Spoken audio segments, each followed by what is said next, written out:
They say you don't see the Windigo. You hear it first in the space between sounds. It was late November 1932, northern Minnesota. The trapping line had gone dead.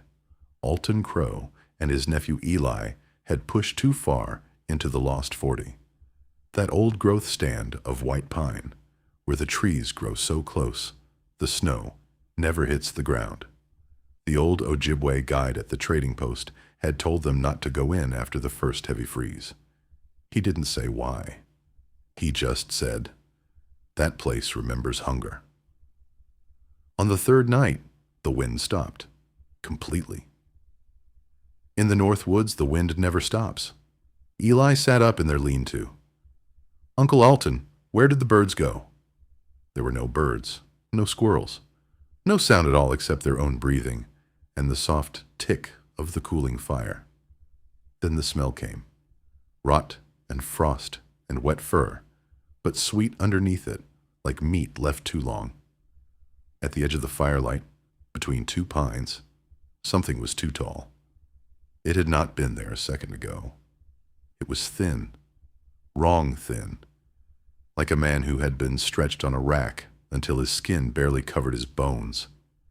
Its skin was the gray-white of birch bark in winter, pulled tight over a skull. Its lips were gone, chewed or frozen off, leaving yellow teeth bared in a permanent grin. Its feet were black with frostbite, but it left no prints in the snow. And its eyes were pushed back, deep into its head, like it had been starving for so long it had started to eat itself. It did not move. It just watched them and breathed. A slow, wet rattle that fogged the air even though its mouth never closed. Alton knew the story then. Every woodsman did. The Windigo is not a creature. It is what happens when a man gets so hungry in the winter that he eats another man, and the woods punishes him by making that hunger live forever. It can never be full. So it hunts. Eli whispered, "Is it a man?" Alton grabbed the rifle with hands that would not stop shaking. It was. The thing tilted its head, as if hearing that word, then it smiled wider. The fire, which had been burning high, suddenly sank low, as if something was sucking the air out of the clearing. The cold deepened. Not winter cold, a cold that came from inside the chest. Eli started to cry without sound. The Windigo took one step forward. It did not bend its legs. It glided. The snow beneath it hissed. Alton fired. The bullet went through. The thing shuddered, and a puff of black ash came out of its back, but it kept coming. Faster now. They ran. You cannot outrun something that does not get tired. You cannot outrun something that knows every deer trail because it has been hunting them for 100 winters. Alton pushed Eli ahead. "Go! Follow the creek! Don't look back!" Eli ran. Branches cut his face. Behind him he heard his uncle scream, but it was not a scream of pain.